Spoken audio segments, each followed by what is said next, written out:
दे दिया, ये तारीख का हिस्सा है कि उन्होंने दे दिया।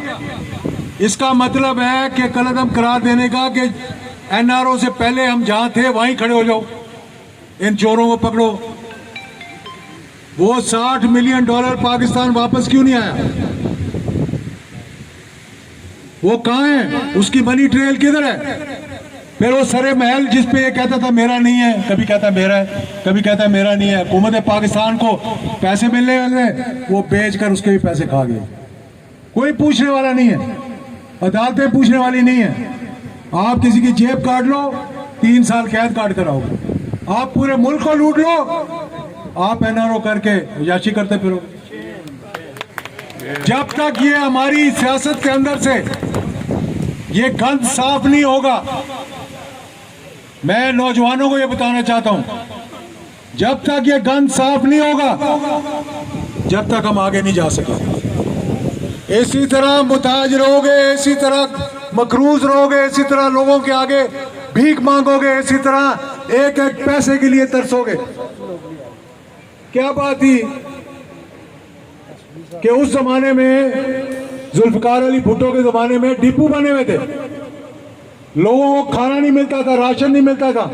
एक एक मोहल्ले में जब शादी होती थी, पूरे मोहल्ले के वो कार्ड इकट्ठे करके जाके लेते थे चीनी और हलवा और आटे और सूजी लेने के लिए।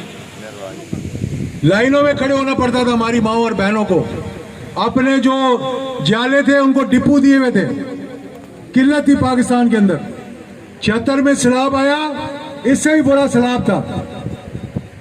जनरल ज़ियाउल-हक ने 77 में 5 जुलाई को जब मार्शल लॉ लगाया, एक दिन बताएं किसी ने जाके लाइन में खड़े होकर कुछ लिया हो। 11 साल कोई सैलाब आया हो पाकिस्तान में तो एक शख्स खड़ा होकर बता दे कि पाकिस्तान के अंदर सैलाब है। क्यों नहीं आया था? कि वो शख्स रात को तहज्जुद पे उठ के वो रोता था, वो पाकिस्तान के लिए दुआ करता था, वो अपनी बैटरी चार्ज करवाने के लिए मदीने और मक्के जाता था। इसलिए अल्लाह का फजलो करम था कि एक सुपर ताकत की ऐसी तैसी पैदा। अब क्या हुआ है? अब क्या हुआ है? ये एनआरओ कैसे हुआ है? मैं ये बता दूं कि जिन्होंने एनआरओ करवाया है, चाहे अमेरिका है चाहे हमारे लोग हैं, ये मुझे याद रखना, आज 17 जुलाई को याद रखना, कौम से माफी मांगेंगे। 17 अगस्त वो 17 जुलाई को इलेक्शन हुए थे ना, इसलिए वो याद। 5:09 पे आपको बता रहा हूं कि ये खड़े होंगे, कौम के सामने माफी मांगेंगे, ये कहेंगे कि हमने गलती की, चाहे किसी वजह से भी की। अमेरिका का डोनाल्ड लू भी बोलेगा और बाकी भी सारे बोलेंगे उसके साथ। मतलब कोई शर्म होती है, कोई हया होती है। फिर हुकूमत में बैठ गए आके। किसने तुम्हें डंडा दिया हुआ था कि आके हुकूमत ले लो? किसने कहा था हुकूमत ले लो? आज क्या कहते हैं? लोगों को बेवकूफ कैसे बनाते हैं आप लोगों को? कहते हैं जी लंदन वालों ने कह दिया कि हम इसको पेट्रोल की कीमतों को बढ़ाना नहीं मानते, हम इसकी मुखालफत कर रहे हैं जो वज़ीर आज़म बैठा हुआ है। वाह भाई वाह, खा रहे मिलके हो, बैठ रहे मिलके हो, हैं? मीठा मीठा हप हप, कड़वा कड़वा थू थू, और लोगों को बेवकूफ बना रहे हो।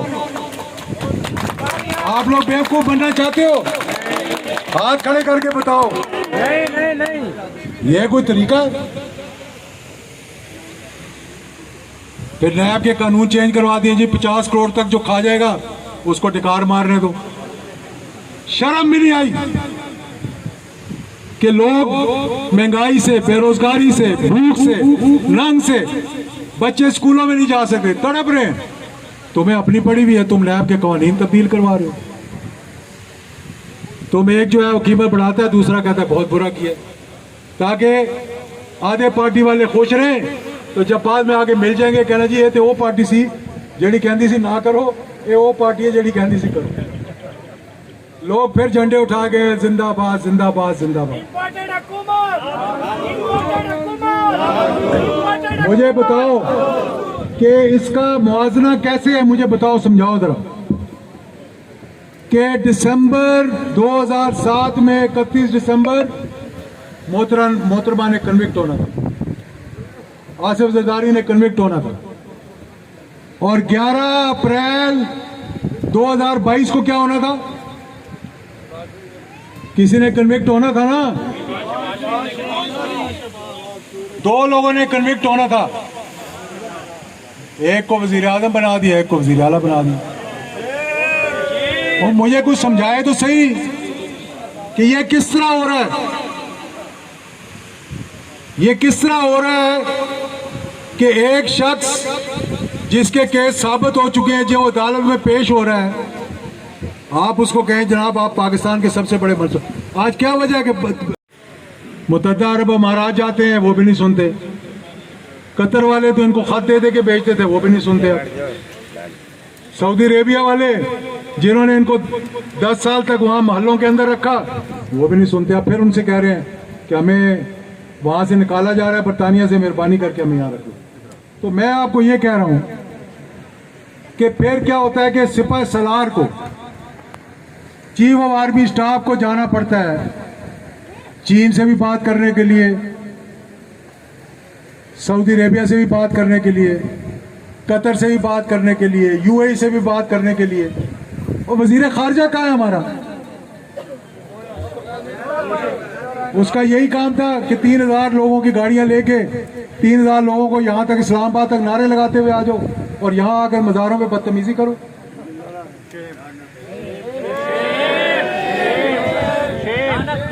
मतलब आप लोग कहाँ थे? आज ये कहते हैं जनाब के ये क्लैशनकोव कल्चर आ गया, ये ड्रग्स आ गई, ये अफगानिस्तान जहाज का ये आ गया। इनसे पूछो जाकर के बलोचिस्तान के अंदर किसने फौज कुछ की थी? जब बलोची सारे पहाड़ों पे चढ़ गए थे 1970 के शुरू में और बाकी अफगानिस्तान चले गए थे। 2 कोर फौज थी हमारी वहां पे बलोचिस्तान में। पॉपुलेशन के, आबादी के लिहाज से जितनी आज फाटा में है, वाना में है, मिरान शाह में है, उतनी फौज हमारी वहां थी और क्लैशनकोवें उस वक्त आई थी पाकिस्तान के अंदर, जब अफगानिस्तान से और असला मिलता था। फिर दहशतगर्दी कब आई पाकिस्तान के अंदर? जब इन्होंने पाकिस्तान का जहाज अगवा किया।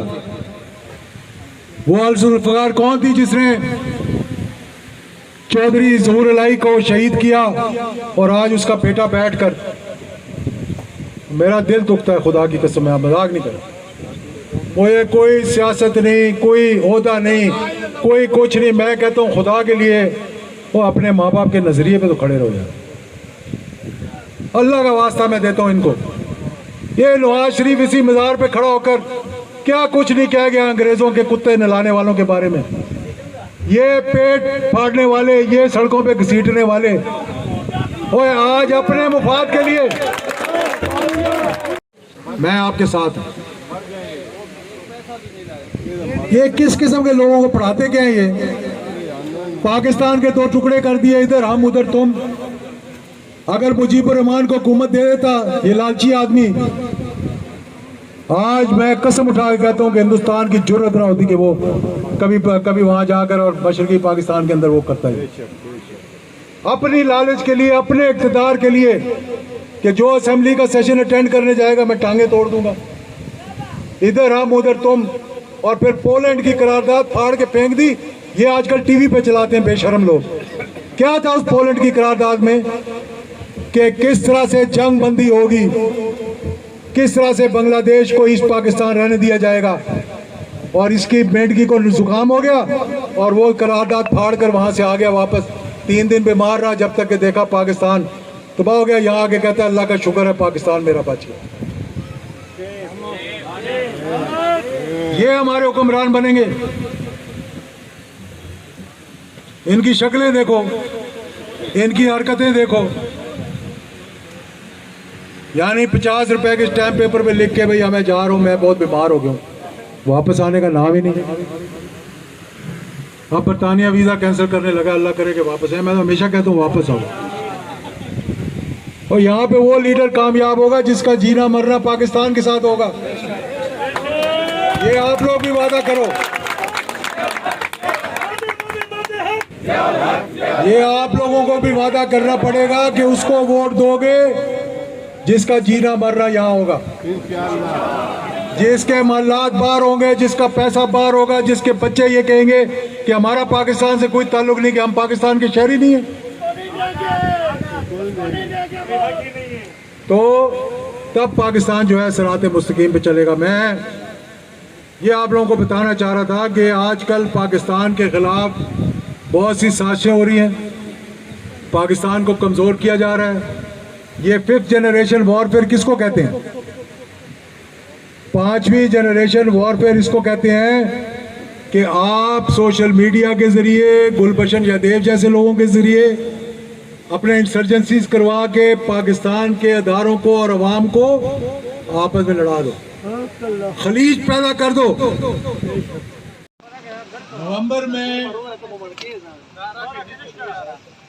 नवंबर 2007 में पूरी काबीना की मुखालफत सोए 2-3 लोगों के, जिनका अपना वेस्टेड इंटरेस्ट था, जिनकी अपनी ख्वाहिशात थी बीच में। ऐसी पार्टी के साथ मुफाहमत की, एनआरओ किया, जो लंदन में चार्टर ऑफ डेमोक्रेसी जो कहते थे कि ये बहुत बड़ा जमहूरियत का निशान है जो हम साइन करके आए हैं, और उसके ऊपर अभी स्याही भी नहीं सूखी थी कि सदर पाकिस्तान परवेज मुशर्रफ अबू धाबी में मोहतरमा बेनज़ीर के साथ बैठे हुए थे। और होना क्या था सुनो, होना ये था कि दिसंबर 31 से पहले फैसला स्विट्जरलैंड की अदालतों में हो जाना था। उसकी हेयरिंग हो चुकी थी, फैसला महफूज हो चुका था। फैसला उन्होंने देना था, इस जमात को की लीडर को कन्विक्ट करना था उन्होंने कि पाकिस्तान का लूटा हुआ माल आसिफ जरदारी का और उनके साथियों का स्विट्जरलैंड में पड़ा हुआ था, जो मिल गया था। इतना मिला था कि जैसे आटे में नमक के बराबर, और वो भी खरबों में था। $60 मिलियन अपने नाम से रखा हुआ था वहां। मुशर्रफ साहब ने बाद में कहा कि मेरे से अगर कोई सियासी गलती हुई है तो वो ये हुई है कि मैंने एनआरओ किया। मैं समझता हूं कि मैंने अपने आप को भी खराब किया और मुल्क को भी तबाह किया, क्योंकि वो चोर पर पाकिस्तान के ऊपर मुसल्लत हो गए, जिन्होंने कभी वापस नहीं आना था, जो कन्विक्ट होने को जा रहे थे। तो अमेरिका की वजीर खारजा रात के 2-2 बजे परवेज मुशर्रफ को फोन करती थी कि जल्दी करो, जल्दी करो, जल्दी करो, क्योंकि वहां दोपहर होती थी, यहाँ रात होती थी। वो रात को सोए होते थे, उनको सोए से उठाया जाता था कि भाई वायसराय का फोन आ रहा है। तो वो रात को उठते थे, फिर उनको मजबूर किया गया।